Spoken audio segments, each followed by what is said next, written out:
So I want to start off with a quick story that I hadn't thought of for several years until I heard Simon's talk, and it has to do specifically with Course in Miracles, and it will give you an idea of how these Gnostic New Age teachings play out in the lives of those seekers who find their way to them. My mother-in-law, Terry Orr, recently retired as an associate dean at Harvard Medical School.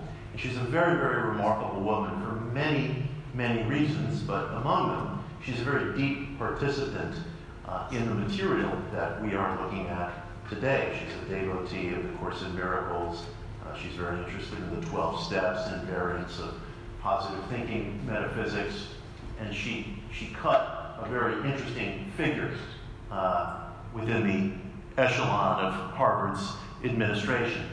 And her second husband was a man named Jerry Packer, a Jewish man, also from Harvard, a lawyer, very conservative, and he was going through some various changes in life, and he found his way to a popularization of Course in Miracles called Love is Letting Go of Fear, written by a psychologist named Gerald Jampolsky, also a person of Jewish descent. And the Course in Miracles is sort of a branch of Reform Judaism at this point in America. And Jerry was telling me very enthusiastically how he had been reading this short book, this popularization of the Course, Love is Letting Go of Fear.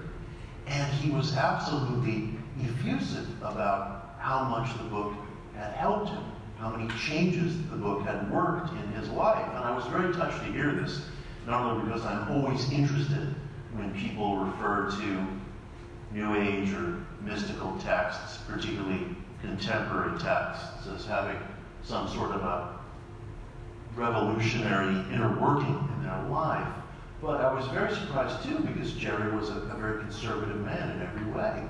And he was, again, telling me in this very effusive manner how much this book had changed his life. And he specifically used that phrase. And later on, he was clearing the table, and my mother-in-law, Terry, came up to me, and she said in her Boston accent, "It may have changed his life, but it certainly hasn't changed mine." He could be a contentious guy. And this is often how popular religious and mystical ideas play out in the lives of people. People find some of these teachings very often in the form of a book or a lecture or a weekend seminar or an audio program, and they feel absolutely flooded with this sense of discovery. They feel very often that there is this kind of divine influx, a phrase that was used by Emanuel Swedenborg and later adapted by Emerson, that is coursing through them, and that some change is being worked in their lives. The people around them, those with whom they're in relationships, don't often feel or recognize that change at all, as was being alluded in my story. But to the individual, these things can be very profound, and in fact, sometimes they really are profound. People will sometimes find a contemporary spiritual teaching that claims to have come from some kind of transcendent voice or through some transcendent experience or transmission, an experience of gnosis. Most religious traditions, old and new, start that way. Somebody has what they describe as a miraculous experience, and as time passes, a text and a canon of literature and a liturgy and a set of practices are built around it. And then there are faction splits, and one person gets angry and breaks off. This has happened in the Course in Miracles. In fact, there were two competing groups that saw themselves as custodians of A Course in Miracles that were fighting out a copyright battle in federal court several years ago. And the federal judge eventually dismissed the case, and he said with wry humor in his opinion, for people whose entire theology is based on forgiveness, you're certainly doing a poor job of it. It was true, but we are human, and these struggles go on within every religious movement. But the point I'm making is that so much of what is considered part of the New Age culture in our society today in the 21st century comes about through an experience of gnosis, of some sort of higher transcendent awareness. Very often, an individual like Helen Schuckman or someone like Edgar Casey, who was a medical clairvoyant in the first part of the 20th century. Casey was the first person to use the term channel in a spiritual sense. Will have some experience, receive some communication, either from within or from without themselves, and people will come to feel that they have received and experienced some kind of a new covenant or a new dispensation or a new scripture through this message. To people who follow Course in Miracles, the Course is a book of scriptural importance. To people who follow the big book, Alcoholics Anonymous, which didn't come through any divine transmission exactly, although it did begin with the experience of Bill Wilson recovering in a hospital after a bender weekend of drinking, having a kind of religious and spiritual opening, and that helped facilitate his writing of the big book. People who follow that regard it as a work of real scriptural significance. And I respect that very, very deeply. And I respect it because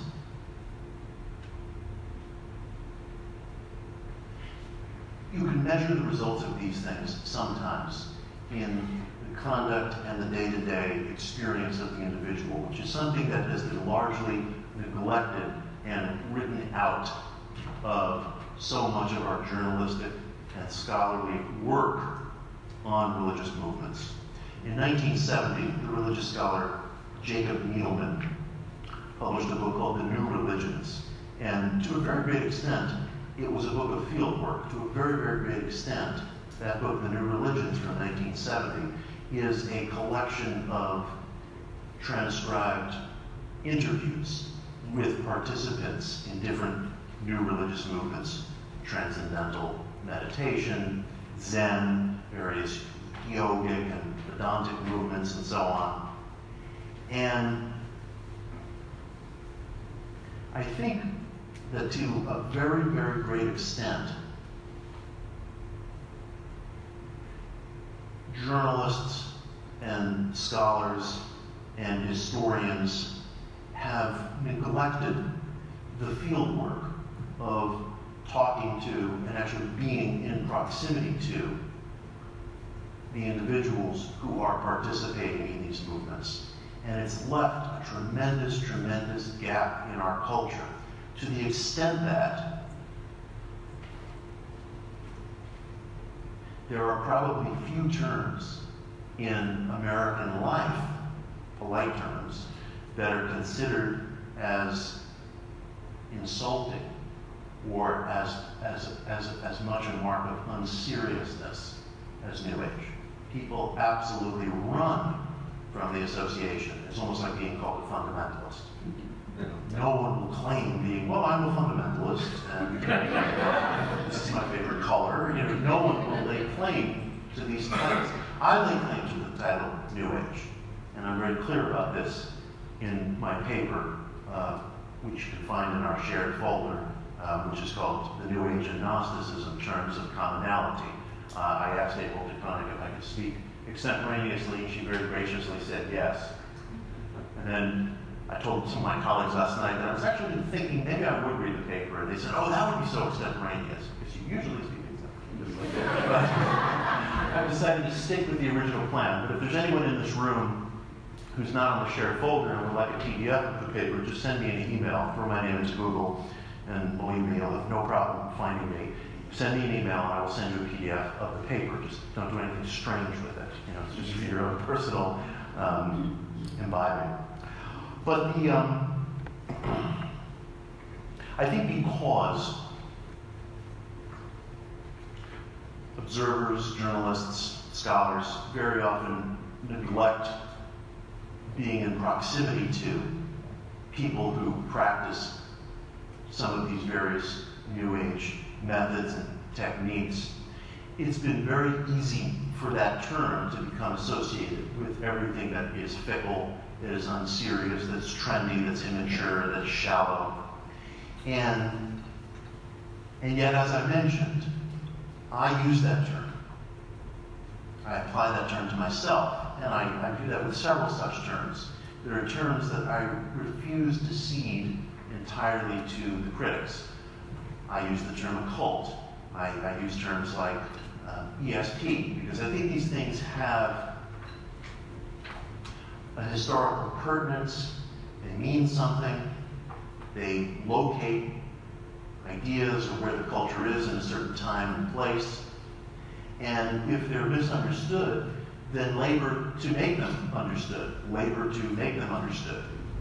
There's this polarity today in how New Age culture is described. It's either described on one hand, very often in the mainstream, as I was referencing, just as being a mishmash of shallow and trendy and kind of immature spiritual ideas. And then on the other extreme, sometimes from within its own ranks, people will say, oh, the New Age is, it's perennial wisdom. It's just a term that we use to describe the ageless wisdom. And I think it's neither of those things. I don't think it's helpful to describe a cultural movement from such extreme polarities. Some people say, gee, it can't be described. It's so amorphous. It's like trying to grab smoke. It can be described, and it can be described simply. It is a radically ecumenical culture of therapeutic spirituality. It's that simple. It's a radically ecumenical culture of therapeutic spirituality. It's very broad. It includes a wide range of spiritual and physical and healing-oriented modalities. But that's what it is. The term came into popularity in the 1970s. There was at one time a monthly New Age journal, and people began to gravitate around that term. And at its earliest inception, it was either a benign or kind of an honorific term. It didn't have negative associations. But it very quickly took on negative associations. And part of the reason for that, in addition to the lack of proximity that people writing about it have very often to actual New Age practitioners, the New Age has not done a good job of producing scholars and journalists and formidable voices from within its own ranks. And I'll touch upon why I think that is, but this was something that I was discussing yesterday with Catherine Albanese, where other new religious movements, like Mormonism and Christian Science specifically, have really produced formidable scholars. And those movements institutionally have impeccable record keeping, beautiful libraries, a really fine command of technology. If you go to the Mary Baker Eddy Library maintained by the Christian Science Church in Boston, you will walk into a first-class library that ranks with any in the world.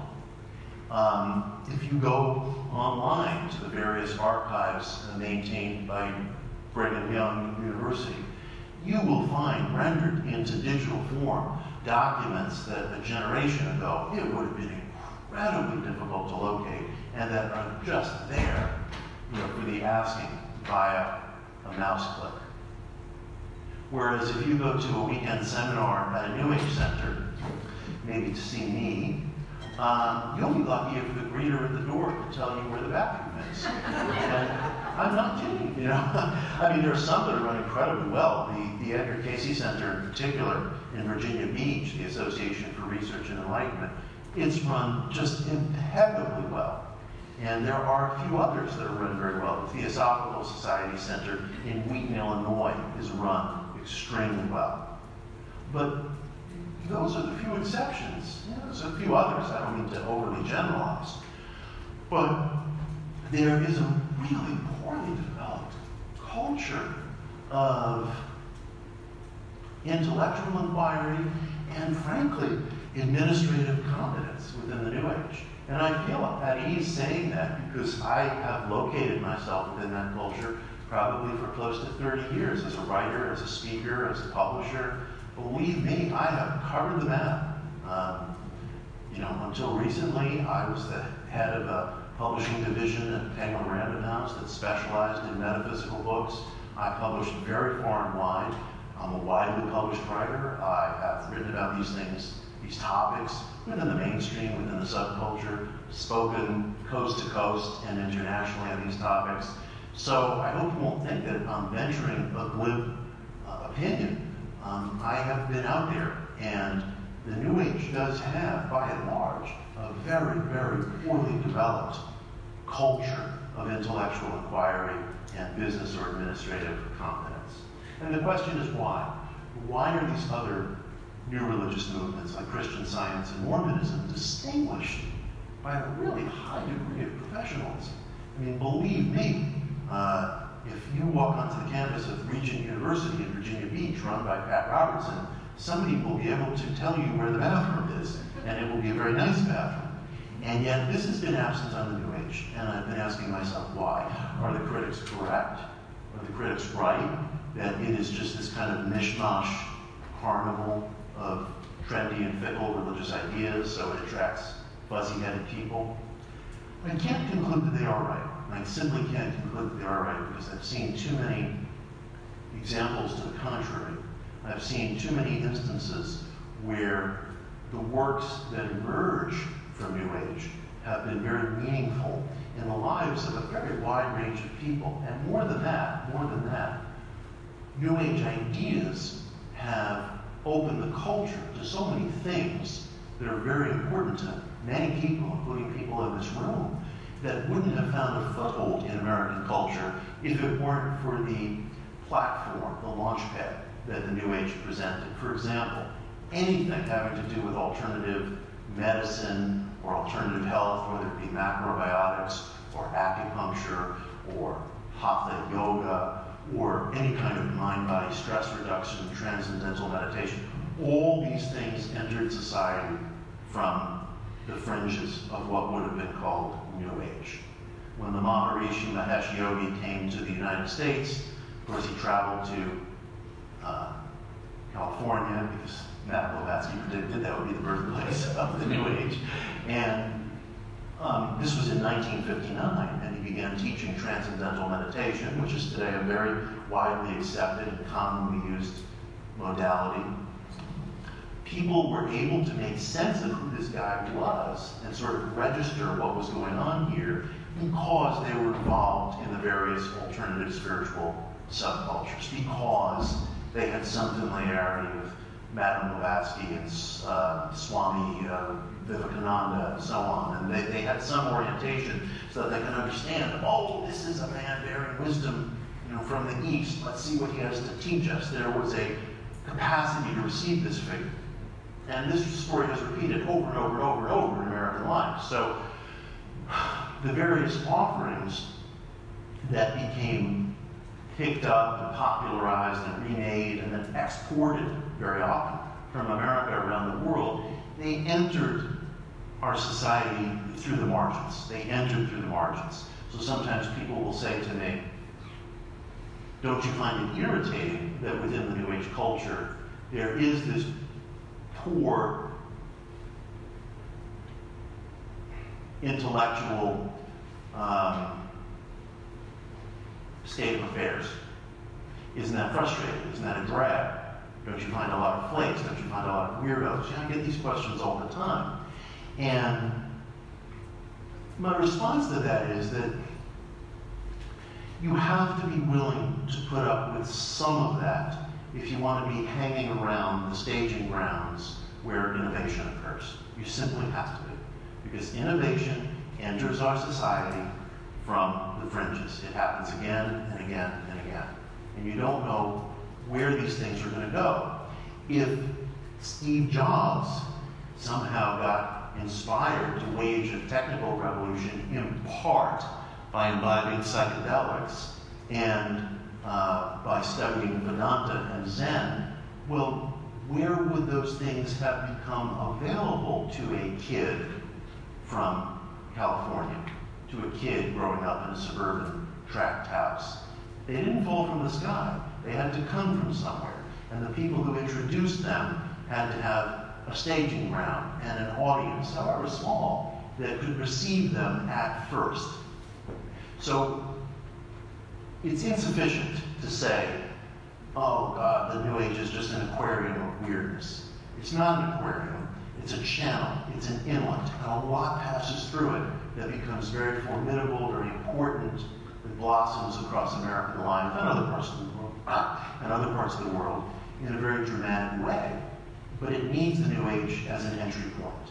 And again, many of these teachings and ideas make a concrete difference in the lives of people from varying walks of life.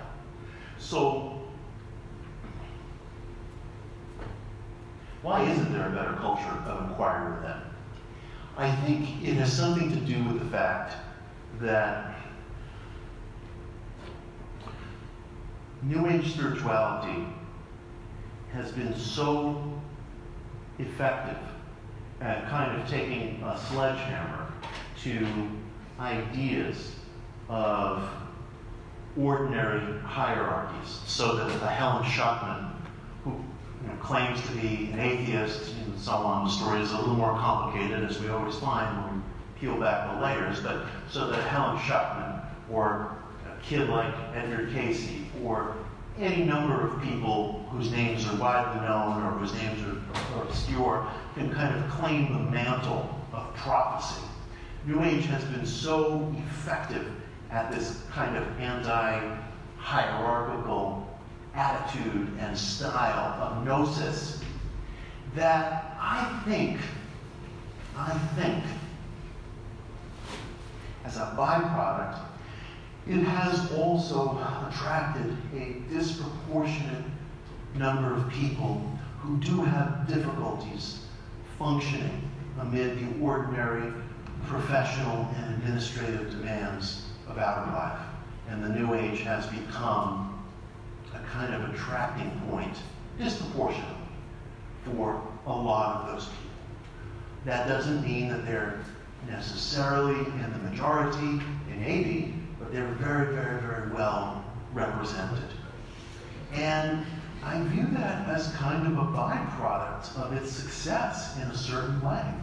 If we look at Gnosticism in the classical sense as being this syncretic, unhierarchical, widely dispersed, somewhat elastic, somewhat ecumenical form of spiritual seeking with many different variants, many different sects, no one commanding, top-down hierarchical culture.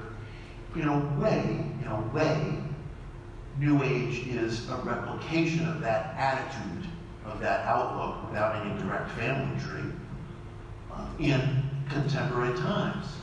And because New Age has been very, very successful in a society that's consumerist, that allows people a great deal of mobility geographically and in terms of ideas, much more than anyone could have expected in even the recent past, part of its success has been that it's attracted people who flee from the idea of any kind of stratification. And as a byproduct of its success, the culture itself experiences within it a lack of accountability, sometimes a lack of solidity, sometimes a lack of mature inquiry, sometimes a lack of sense of its own history. But as blunt as I'm trying to be, and as general, admittedly, as I'm being, one can't get carried away with that. It's very, very important then not to slide over to this polarity of saying, oh, it's all a bunch of nonsense, it's all a bunch of silliness, And this happens all the time. And, in actuality, it's been happening for a while. I was very touched last night by Greg Shaw's presentation, particularly his discussion of Emerson and some of the American transcendental voices. And he quoted G.K. Chesterton, the social critic, and I wanted to echo that quote. Chesterton wrote that Jones shall worship the God within him, thus turns out ultimately to mean that Jones shall worship Jones. Now, when we hear things like that coming from a Chesterton, when we hear things like that coming from a Chesterton or an H.L. Mencken,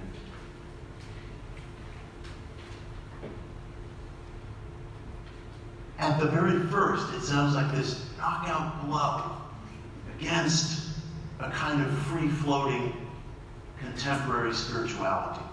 It sounds like a knockout blow against everything that we've come to call cafeteria religion, or against this idea that a spiritual search can allow you to eat off of different plates, because, as Chesterton tells us, this shall mean that Jones, that mediocre little man, shall worship Jones.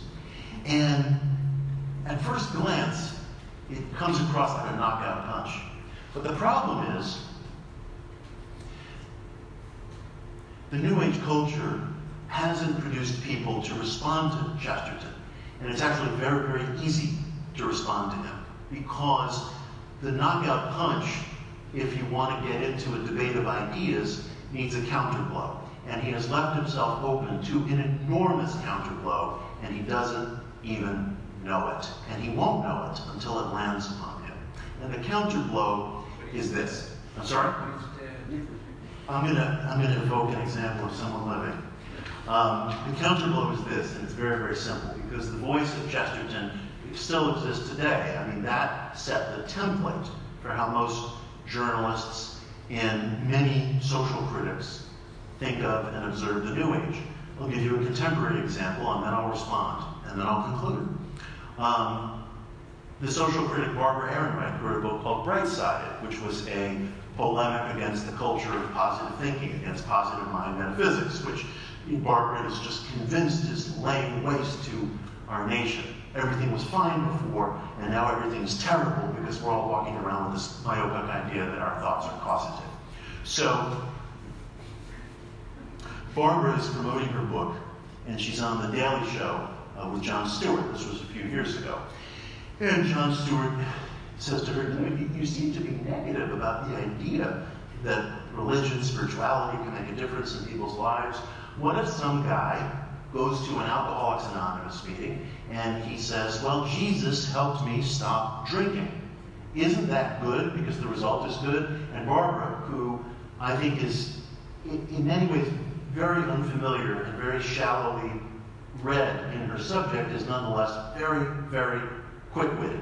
And she responded to him, no, because delusion is never good. And, he let it go at that, and they moved on to some other topic. But herein is the rub. Herein is the rub. How do you determine whether something is delusion, which to me is a catastrophically destructive illusion? How do you determine whether something is delusion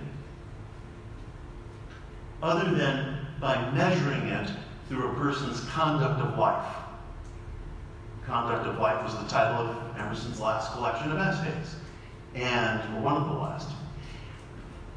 By measuring a person's experience in his or her conduct of life, you can arrive at the only reasonable, empirical, rational judgment call as to whether an ethical, religious, or philosophical system is proving beneficent in that person's existence. And there are absolutely ways of measuring these things. There are absolutely ways of measuring these things. Recovery from addiction, recovery from diseases, emotional, physical, psychological, the ability to see through projects in life, the ability to act with a sense of personal agency, the maintenance of relationships, the maintenance of careers, the maintenance of some kind of financial self-sufficiency, the ability to keep out of the judicial system, which nobody wants to get into. Now, a person's involvements in life have many, many factors. There are political factors, economic factors, environmental factors, and so on and so forth. But if the serious individual is testifying to the fact that Jesus, or universal force, or divine influx, or whatever name you want to give to it, has helped him to stop drinking, and there is a before and after in which that's empirically, at least, seen to be true, then what you're receiving is a testimony about the effectiveness of that philosophy in the person's life, and referring to it as a delusion, or as Jones worshiping Jones, is nothing more than a subjective opinion. It's like saying chocolate ice cream is evil. It just means nothing. It's not a statement at all. It's not a knockout blow. It's irrelevant. It's a missed blow. It doesn't even touch what we're talking about. So, in conclusion, I would say that in order to understand New Age spirituality as a serious Gnostic expression, I think that we, as students, as scholars, as journalists, as observers, need to be in proximity to what we're studying. I would call upon my friends within the New Age movement itself, of which I am a part, to take seriously the crisis of intelligent inquiry that occurs within New Age. And I think a clarion call should go out for the New Age movement to produce some of its own scholars and observers and public interlocutors, so that when a Barbara Ehrenreich or an H.L. Mencken or a G.K. Chesterton starts to rail against Jones again, there is somebody to defend Jones. And thank you all very, very much.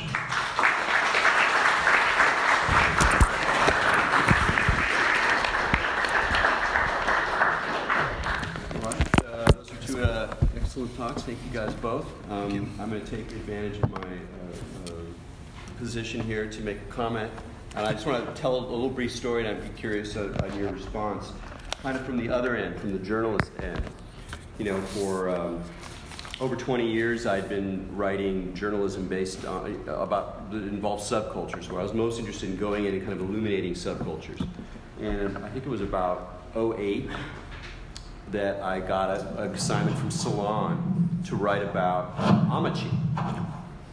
And I had it in, I knew some people in the community or whatever, and I went and I did what to my mind was an exceptionally balanced piece, right? I talked to the devotees, I raised some critical concerns that were in the literature. I had a justification for her that I thought was really good. It was designed for the secular, which is like, hey, secular people who think they're all deluded, are you really going to be mad that there's like all this cash flowing from Marin County to India, and even if there's graft, they're still building hospitals? I mean, so what? Who cares? Like, what do you want? And the hostility of the readers to my balanced piece was extraordinary. I was worried that I was going to piss off the devotees, and they were like, "Yeah, we didn't like everything, but you did a good job. It was sweet." But like just like screeds, anger, attack from this secular press, from this sort of liberal secular press. And frankly, I was like, I'm over. I'm not going to do this anymore. I'm not going to fight this battle. I'm not even to try to stand in that place. So while I totally appreciate for the internal problem, that the external problem is really deep. Yes. I mean, really deep in our world, our secular, liberal, media, journalistic, publishing world. Yeah. And so this is beating that. It should either be off or you should use it. You should have it closed too. Well, I'm done. Yeah. No, I remember that piece, and this is the hugging saint, right, that Eric is referring to. And I remember that piece, and I remember what you went through at that time, and I have wondered, I have some thoughts on it myself, but I have wondered what engenders that degree of hostility, why those critics, these largely secular readers, angrily pounding away on their keyboards, cursing Eric Davis to hell, why they felt so threatened. It's a question. Yeah, it's a question. Anyway, should we use this for the questions? I'd rather not. It's sort of feedbacky and annoying, but is there any demand by the organizers to use these? He's an organizer over there. Nobody seems to care. Okay. Yes. So we could talk for days about what you just said. I've interacted with the isnt community now for 20 years now, and I've had these same questions that you articulated so well. Part of it is, the most extreme version of it was I once spent a month there with Paul Stelling, who you know very well. Paul Stelling's a channeler. He channels this teaching about Christ consciousness, and he himself is Jewish. Consider this discussion here. And we had about 25 people that we were with all month. And I was giving lectures on the history of mediumship and possession and channeling. Paul was channeling. And nobody wanted to hear me. Yeah. They did not want to hear that these things have histories. Yeah. That they didn't want to hear about theosophy. They didn't want to hear about any percent. They didn't want to hear any of it. And okay, so there's that. I'm just complaining at this point. So there is an anti-intellectualism. There's a very deep anti-intellectualism in this movement. On the other hand, a community like Esalen is filled with people with PhDs who are incredibly articulate. Yeah. I would say the New Age already has a whole bevy of intellectuals. They could answer the really stupid Chesterton quote. Mm-hmm. Anybody could take that down. So I'm just struggling with you. I don't know why. I think part of it is, it's the metaphor of herding cats. The movement is so much emphasis on individualism, so much emphasis on countering everything, that it's really hard to organize the thing. And, I sit on the board there. We try to organize it. It's hard to organize it because people don't want to be organized.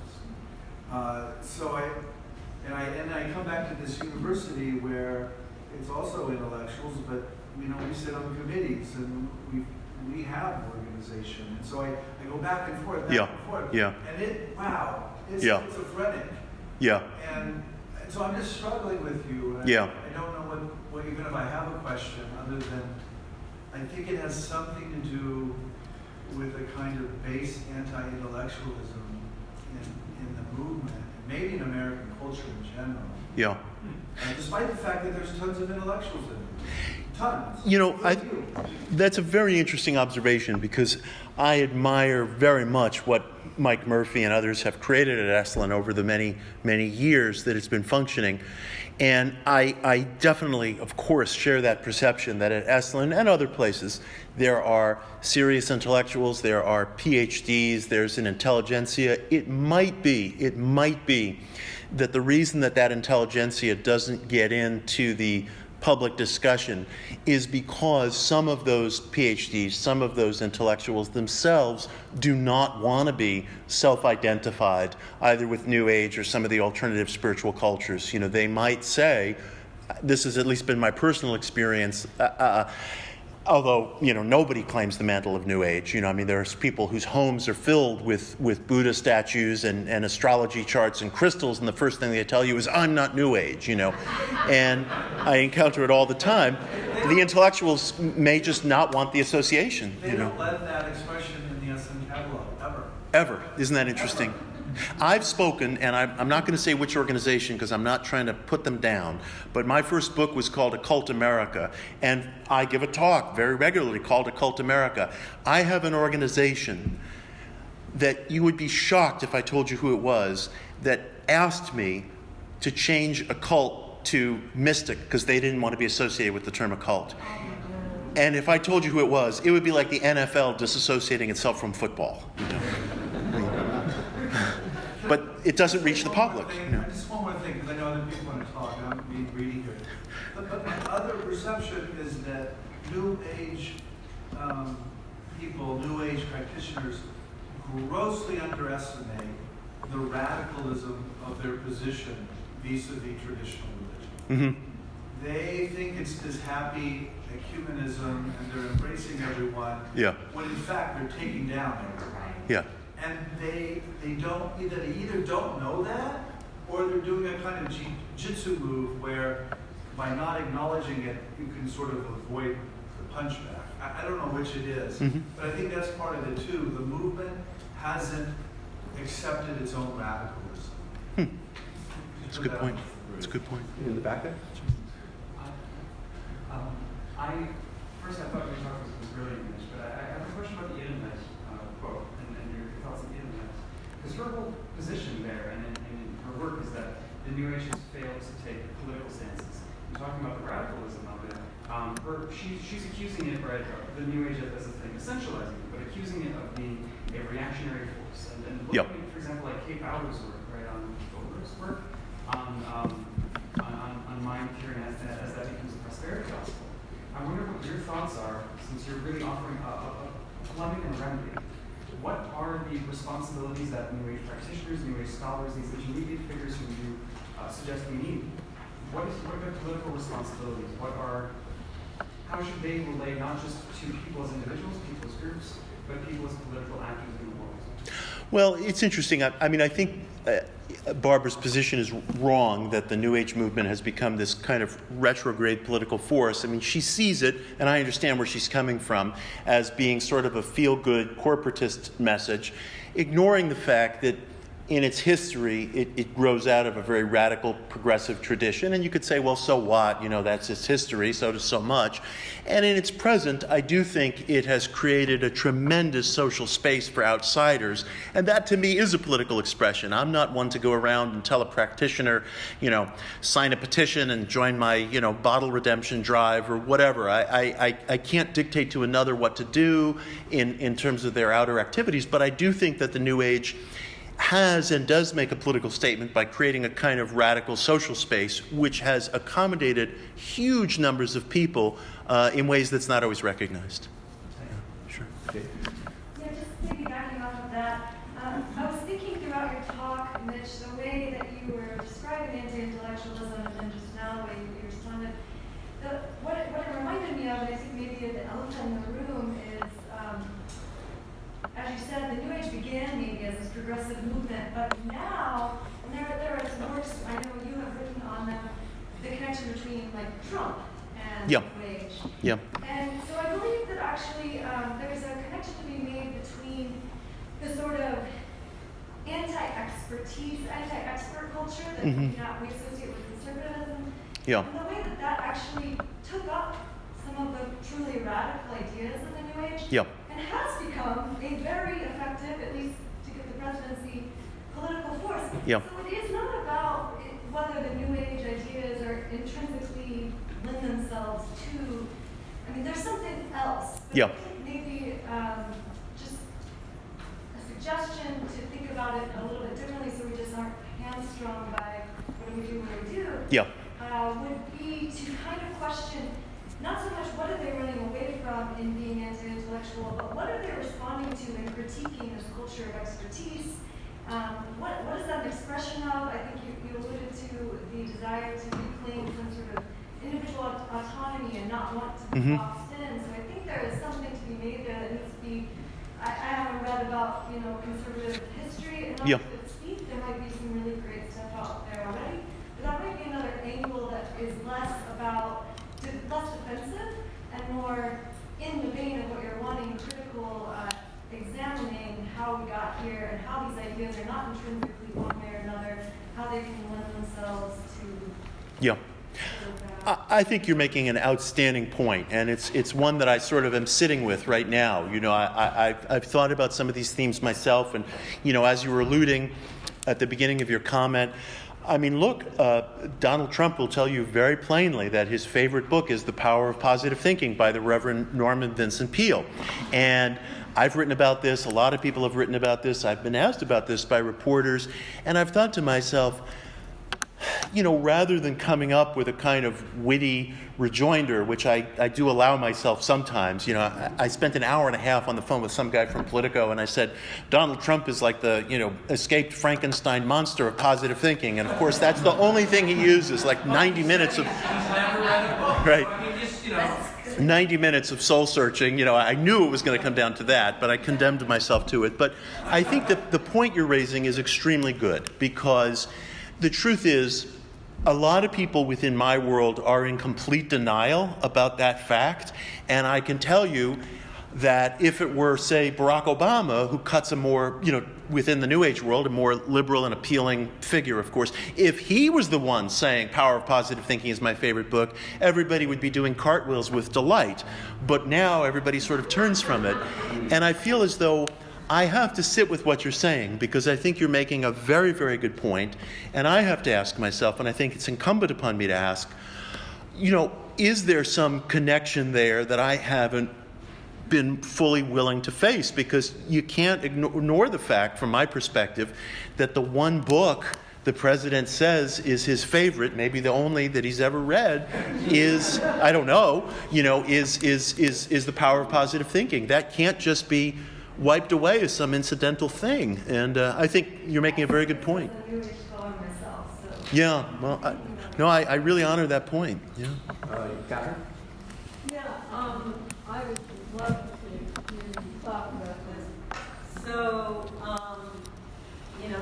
I spent the 80s in Yellow Springs, Ohio, and ran around wearing crystals, and nobody ever told us it was New Age. So I just sort of lived this culture. But my former colleague at UCSB, Gordon Melton, has defined the New Age in terms of the coming of the millennium, the year 2000. And so the year 2000 came and went, and it was religion as usual and business as usual in America, and if anything, it just got worse. So he started talking about the demise of the New Age. And so when I wrote my book, it was like, well, there's Gordon, he's saying that thing, and here's all these people in Santa Barbara, and there's Kuan Yin sitting in my front yard right at my door, and so all this stuff is going on. So, and living in California makes your perspective change, I think. And so this material is pervasive. So I began to talk about the new spirituality that like a movement like the New Age cannot be kept in boundaries. And the difference between the Christian Scientists who have these impeccable archives is they are an institution and they are an organization. And they got somebody to salute to. And the New Age maniacally does not and will not and never will. So I see this not as defeat, but as a kind of transformation of culture that is so profound and so deep that people don't even know they have changed. Yeah. And so that's where I agree. Yeah. Dealing with these terms. Just one thing I can't help saying that, because we've already acknowledged the way that the term New Age is a form of disavowal, and that so a lot of things that we would identify as New Age say, oh, we're not New Age, etc. Perhaps that's partly a sign of its pervasiveness, is that there's kind of an unconscious acknowledgement that we actually have already entered the portal. And so to make sure that we all make no, we haven't really done that. There's those New Agers over there that we're not identified with, because we are still eating macrobiotically and we're taking our yoga classes and we're trying to improve our perception with positive thinking. So that's, again, a sign of its weird success. We've met the New Age. What's that? We've met the New Age. Yeah, I mean, Americans like ideas and they don't like movements, and they very often embrace ideas or methods and they discard the outer wrapping. And I'm not particularly interested in, I don't have to hang on to the term. If another term came along that was useful, I would dispense with it immediately. I have found, and this may change in the years ahead, I have found, for example, that one of my books was a history of positive thinking, a book called One Simple Idea.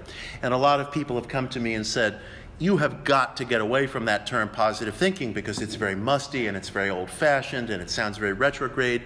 And I've thought about it, and of course, I could come up with different fancy-sounding terms like applied transcendentalism, but my Aunt Lois will never get it. And I feel like when I say to my Aunt Lois, positive thinking, New Age, she knows precisely what I mean. So for those reasons, I've retained it. So Mitch, you gave your definition of New Age. Mm-hmm. Ecumenical and therapeutic. Yep. What's it being therapeutic of?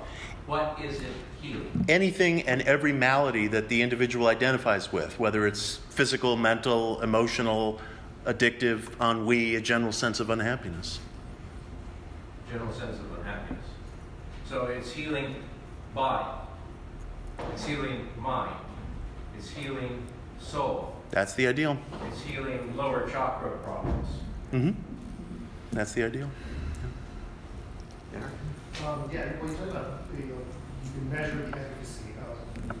That's an important point. I think the rejoinder to your rejoinder of Jones thing would be has there been a clinical trial of the efficacy of any New Age idea? Mm-hmm. And I'm wondering, I could probably go back to the book on positive thinking and find what you cited. I'm wondering what rises to the top for you if you were just put on the spot like that to cite examples. Now, the one example I do know is the 12 steps. Yeah. Is many studies have shown this is efficacious in helping recovery. But what other examples? You have all these different modalities, from macrobiotics to transcendental meditation. My allopathic physician is this older Hungarian man who said to me, transcendental meditation has been scientifically proven to lower blood pressure, after I was embarrassed to even mention to him that I was, involved in that neighborhood. And so I would say if you go kind of modality by modality, you'll find studies, and then there are counter studies. Then there's been this trend of social scientists saying, actually, positive thinking makes you miserable and it makes everything worse, and I'm critiquing that in a new book. The trouble is those studies make very appealing headlines so that some guy in the New Yorker can write the powerlessness of positive thinking. Now let's go home. And when you actually read the studies, what you find is sometimes they're very temporary, they're very poorly designed. It's 2 weeks with a group of students somewhere, and you're never told who it is that's instigating all this positive thinking, who's the motivational guru. Obviously, they're not bringing in Tony Robbins, who is the one who's guiding the students in these visualizations. And ultimately, once you get past the headlines and read the studies themselves, and I'm writing about all this in a new book called The Miracle Club, which is coming out in October, what you find is that they find that what's unhealthy is fringe thinking, excessive, unreasonable optimism, excessive, unreasonable pessimism. Fringe thinking tends to be a marker of bad things to come. One thing I was very mindfulness now is really starting to come Yeah, mainstream. that's a great example. At the NIH, there's actually a lot of it. That's what the page of. Yeah. Yeah, it's taught in hospitals and so on. So, method by method, you'll find different there's studies. There's now blowback too. There's studies that are blowback that dissociation for certain personality types. So it's pervasive enough that now it's going through the same kind of critique that you have with positive thinking and Right. things. Everyone needs a job. Everyone needs grants to write. We got time for one more question. There in the back, sir. Kind of 180, but not really. A question for Simon. Do you distinguish between so-called channel text and the beginnings of the Course in Miracles versus channel text, or you actually call it a channel text? Or do you seem to make a distinction? No, I don't think I It would. was just in the semantics. Yeah. But I wonder if there is something there within the New Age movement. There are definitely people that want nothing whatsoever to do with channel literature, and they're going head to head, so they don't want the stigma, of channel literature, and that might be affecting the cohesiveness of a New Age movement. And just a little more question. Did I understand correctly that they felt that Jehovah was essentially the God above God? No. No. Okay. I misunderstood. Yeah.